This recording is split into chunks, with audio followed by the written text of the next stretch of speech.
Assalamualaikum warahmatullahi wabarakatuh. Perkenalkan, nama saya Saistia Pradita dari Teknik Informatika kelas 1C. Di sini saya akan menjelaskan dan menerangkan tentang Big Data. Big Data sendiri adalah kumpulan data yang lebih besar dan lebih kompleks, terutama dari sumber data baru. Salah satu penjelasan paling mudah dimengerti yaitu pengumpulan dan penggunaan informasi dari berbagai sumber untuk membuat keputusan yang lebih baik. Big Data bisa dibilang sebagai konsep tentang kemampuan untuk mengumpulkan, menganalisa, dan mengerti jumlah data yang cukup besar yang datang setiap harinya. Big Data volume sesuai dengan namanya perlu diproses volume data yang cukup besar untuk Big Data. Velocity sendiri di sini adalah kecepatan yang sangat cepat di mana data diterima dan langsung digunakan. Biasanya kecepatan tertinggi aliran data langsung ke memori dibandingkan yang tertulis di disk. Beberapa smart device yang menggunakan internet beroperasi dalam waktu nyata atau mendekati waktu nyata akan memerlukan evaluasi dan tindakan secara real time. Variety adalah berbagai jenis data yang tersedia. Jenis data tradisional biasanya lebih terstruktur. Dengan demikian, perkembangan Big Data ada juga data yang belum terstruktur. Data yang belum terstruktur atau semi-struktur seperti teks, audio, video memerlukan waktu untuk diproses agar bisa tahu arti dari data-data tersebut. Value, nilai, dan terakhir veracity atau kejujuran. Data tentunya memiliki value, tapi itu belum ada gunanya sampai value itu ditemukan. Sama pentingnya seberapa jujur data tersebut dan seberapa banyak yang kita dapatkan untuk mengandalkannya.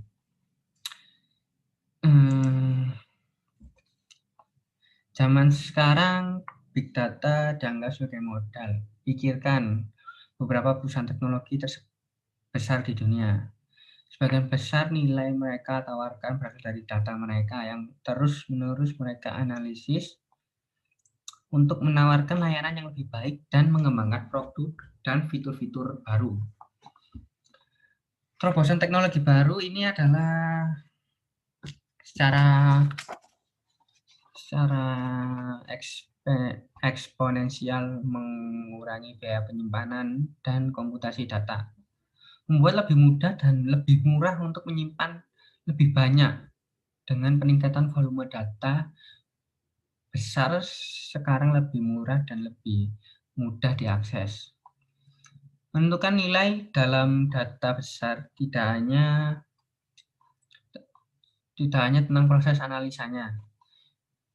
Ini adalah proses penemuan menyeluruh yang membutuhkan analisa yang berwawasan, mengenali pola, membuat asumsi, dan memprediksi perilaku agar data yang didapatkan membantu membuat keputusan yang tepat dan cepat. Next, kita ke sejarah. Sejarah dan perkembangan. Sekitar tahun 2005, orang mulai menyadari bahwa adanya banyak data yang dihasilkan pengguna melalui Facebook, YouTube, dan layanan online lainnya. Pengembangan software open source untuk data seperti Hadoop dan yang lebih baru yaitu Spark memiliki peran penting dalam pertumbuhan Big Data karena mereka membuat data besar lebih mudah digunakan dan lebih murah untuk disimpan. Dengan munculnya Internet of Things, lebih banyak objek dan perangkat terhubung ke internet. Sebenarnya data seperti apa yang dimaksud Big Data? Kebanyakan kalau kita membicarakan Big Data ini akan berhubungan dengan internet. Beberapa hal yang termasuk atau dianggap big data, yaitu penggunaan internet. Penggunaan internet, semua terhubung dengan internet setiap harinya. Kita juga pasti sering menggunakan Google untuk mencari informasi, dan informasi tersebut akan akan tersimpan data-data oleh Google. Dan yang kedua, penggunaan smartphone. Smartphone kita sebenarnya memiliki jumlah data yang lebih besar. Mereka menyimpan rekod telepon dan SMS. Tetapi selain aplikasi-aplikasi handphone, juga tentu mengumpulkan data untuk keperluan bisnis, seperti aplikasi GPS, Google Map, tentunya untuk mengumpulkan data dan mengumpulkan yang berhubungan dengan lokasi kita. Yang ketiga, sosial media. Sosial media tentunya sudah menjadi bagian dari hidup manusia sehari-hari. Updatean foto dan status yang kita upload ke sosial media adalah sebagian dari data.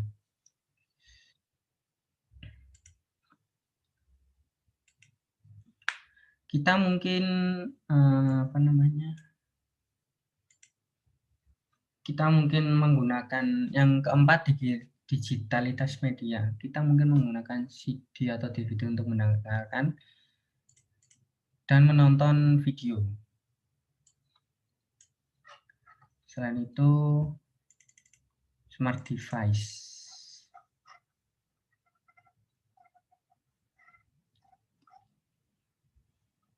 Smart device sendiri, kalau kalau ke toko elektronik mungkin ada smart TV, smartphone, smart fridge seperti kulkas, bahkan smart car atau mobil.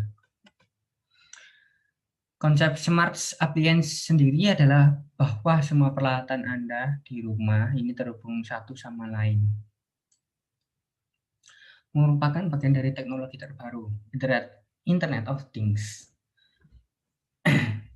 Seperti misalnya temperatur dan konsumsi daya di rumah dapat dikumpulkan agar produsen bisa memperbaiki layanan dan menawarkan teknologi mutakhir untuk kita semua.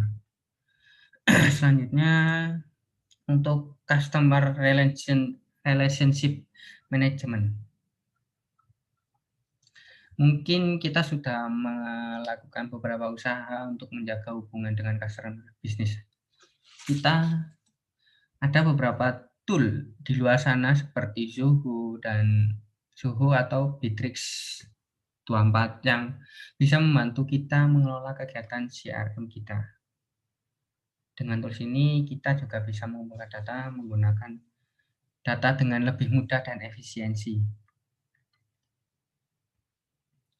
Selain itu, kita juga bisa melacak komplain dari customer, sejarah pembelian customer, jenis-jenis customer, dan informasi yang lebih spesifik tentang customer. Customer relationship management salah satu hal yang penting dalam bisnis, karena ini bisa membantu meningkatkan sales dan membantu untuk mengelola marketing dan operasional dengan lebih mudah dan kebutuhan customer terpenuhi. Selanjutnya,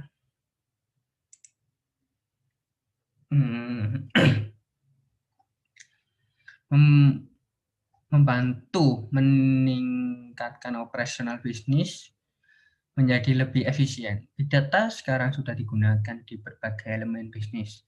Di call center, sistem CRM yang disertai dengan analitik dapat meninjau beberapa sumber data secara langsung untuk menyarankan penawaran yang dapat diberikan perwakilan kepada pelanggan.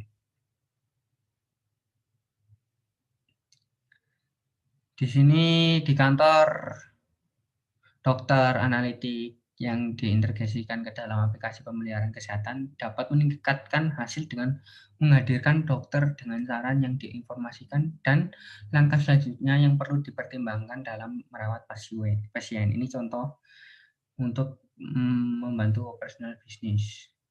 perusahaan asuransi yang sejak dari dulu sudah mengandalkan data akan mendapatkan manfaat signifikan dari pengenalan big data. Analisis khusus industri bisa membantu mereka mempercepat pemrosesan klaim sambil mengurangi biaya dan menemukan potensi penipuan dengan menggunakan solusi yang didukung analitik yang dapat menentukan apakah klaim dapat diproses secara otomatis atau harus ditandai untuk ditinjau oleh lebih expert. Yang selanjutnya, meningkatkan experience mobile pengguna. Tentunya penggunaan smartphone membuat semua menjadi lebih cepat dengan kemampuan mengambil keputusan dan kecerdasan langsung di smartphone. Kita dapat menerapkan proses bisnis baru yang akan mengubah cara bisnis dilakukan karena dunia berubah dengan cepat. Informasi yang merupakan hal yang cepat berubah, smartphone memungkinkan pengumpulan data secara real time dan memberi insight. Misalnya perusahaan mengirim dengan truk di lapangan dapat meningkatkan operasional dengan menggunakan tools yang mengantisipasi kondisi lalu lintas di sepanjang rute tertentu pada waktu tertentu atau membuat rute baru jika ada informasi tentang kecelakaan yang baru saja terjadi atau informasi yang dimasukkan oleh pengemudi. Yang selanjutnya, mendorong inovasi. Big data dapat membantu kita berinovasi dengan mempelajari hubungan antara manusia, lembaga, entitas, dan proses, dan kemudian menentukan cara baru untuk menggunakan pengetahuan baru tersebut. Kita juga menggunakan data insight untuk meningkatkan keputusan tentang pertimbangan keuangan dan perencanaan. Perhatikan tren dan apa yang pelanggan inginkan pada produk dan layanan baru kita. Perusahaan besar seperti Netflix dan Procter dan Gamble menggunakan big data untuk mengantisipasi keinginan customer. Mereka menggunakan data dengan melihat bagaimana customer menggunakan produknya. Berdasarkan data-data tersebut, mereka kemudian akan mengembangkan inovasi baru untuk produk dan layanan terbaru mereka. Dan selanjutnya, tantangan dalam big data. Meskipun big data memberi banyak kemudahan, bukan berarti tidak ada tantangan dalam menggunakannya.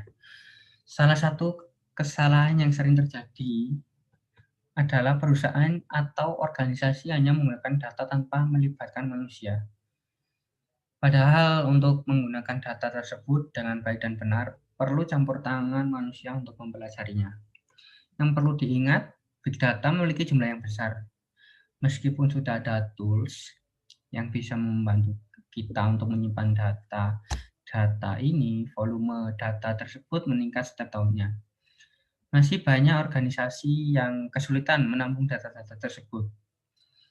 Tidak hanya untuk ditampung, data-data ini juga perlu diolah untuk mengolah data, agar data-data yang kita miliki sudah bersih atau sesuai dengan kebutuhan klien, dan organisasi membutuhkan banyak pekerjaan.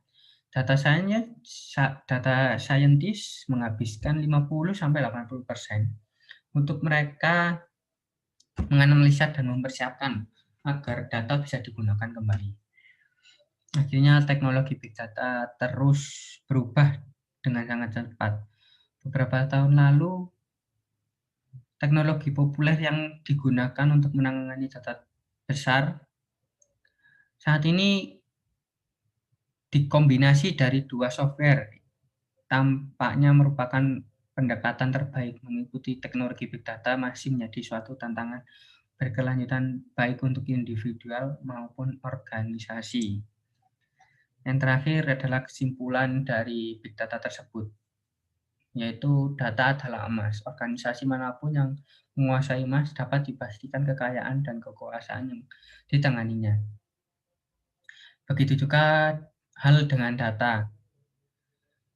Namun demikian seperti halnya emas, data mesti digali, diproses, dan dianalisa dengan serentetan teknologi tertentu demi mendapatkan nilai yang berharga dari lautan data pada era digital sekarang.